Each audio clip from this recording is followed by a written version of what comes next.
And so now knife sharpening or blade sharpening. I see we have clippers.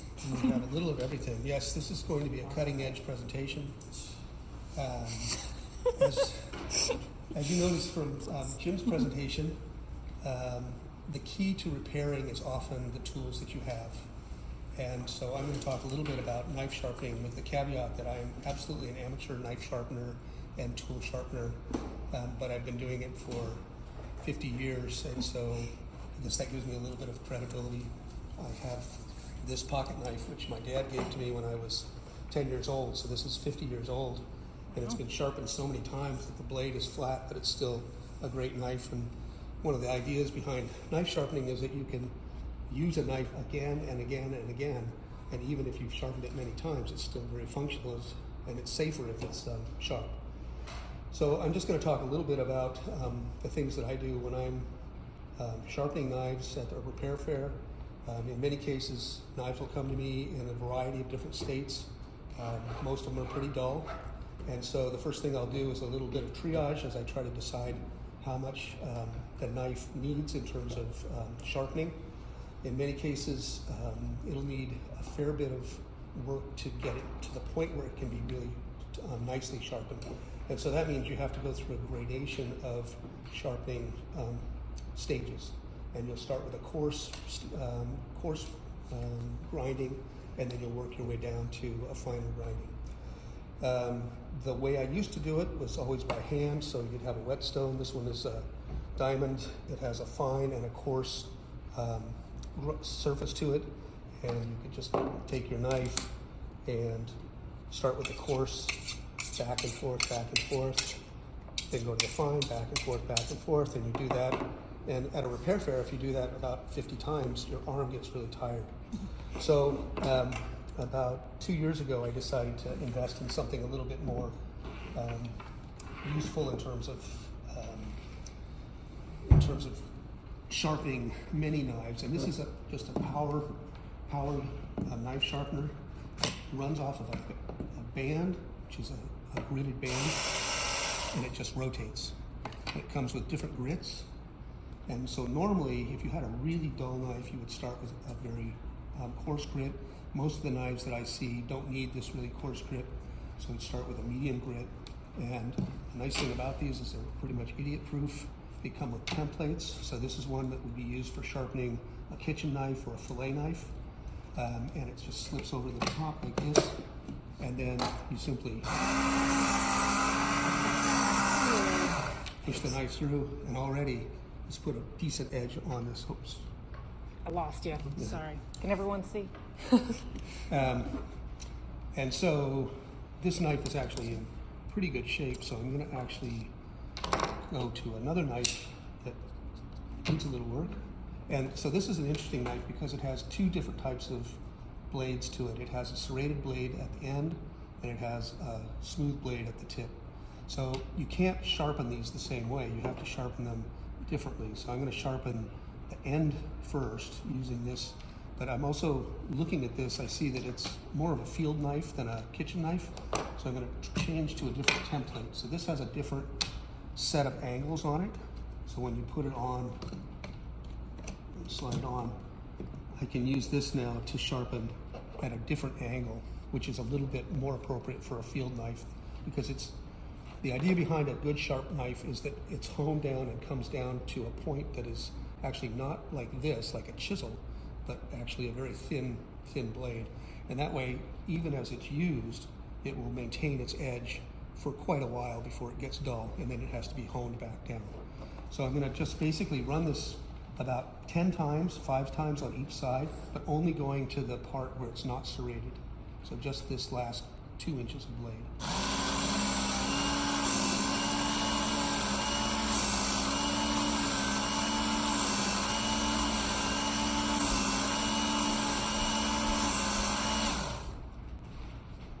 So that put a little edge on there, and you can see I'm kind of testing it with my fingernail. If it's sticking to my fingernail, I know I've got a decent blade, a decent edge.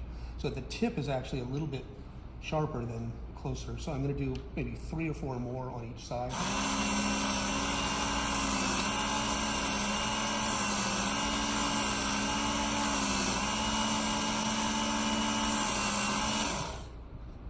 And now it's sticking to my fingernail a little bit. So now what I'm going to do is I'm going to take this off, and I'm going to switch out this coarser belt for one that's a little bit finer. And this is going to put the real edge on it. So this snaps back on.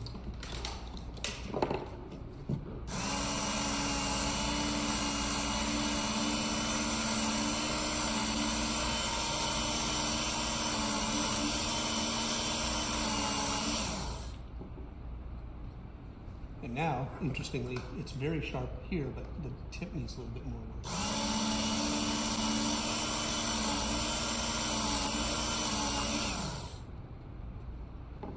And now it's much sharper. In fact, I can shave. Sorry about that. So now we have the issue of the serrated blade. And if you look at a serrated blade, you'll see that it has a flat side to it and a scalloped side. And to do the scalloped side, I'm looking at this one, and it looks like it's in pretty decent shape, but it's a little worn down. So I have a little tiny diamond file here. I'm just going to run it very gently right along these scallops and try to match the width of the scallops to the width of the file. So it's a tapered file. So there are different size scallops. And so I'm just running, for the small scallops, I'm just running a little bit towards the end of the thin edge. And what that has done is it's just, if there are any burrs or any bends in the scallops, it's just pushed them out. And now I'm going to take the flat side and I'm just going to run it only on this one side, not on the scallop side.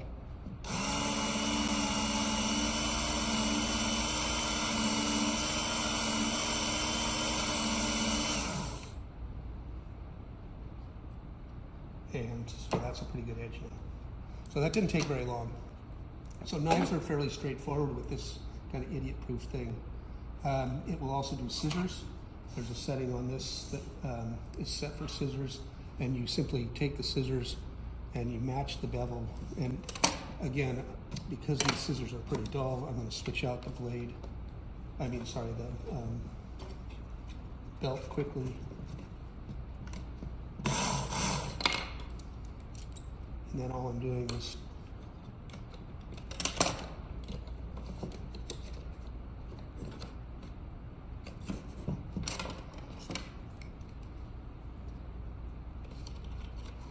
and this is actually magnetized. So that's the angle happening.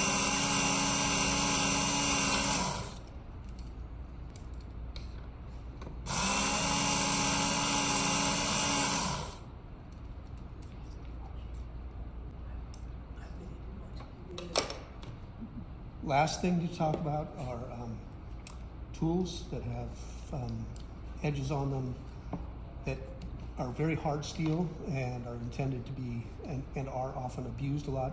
The main thing I see when people bring these in is that they've been used to cut cable or rocks or things, and they have dings or blemishes in the blade.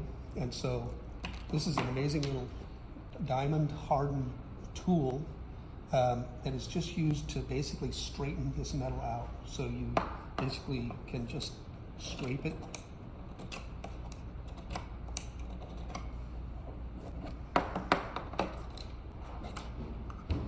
And all that's doing is taking off any little burrs or cuts, and then it makes it a nice sharp blade again. And so the main thing is you can take a tool that is basically not very functional and turn it back into something that's very useful, and so it doesn't have to end up in a landfill, or you don't have to buy another one. So anyway, that's a quick demo of these, and I'd be happy to answer any questions. All right. Thank you so much.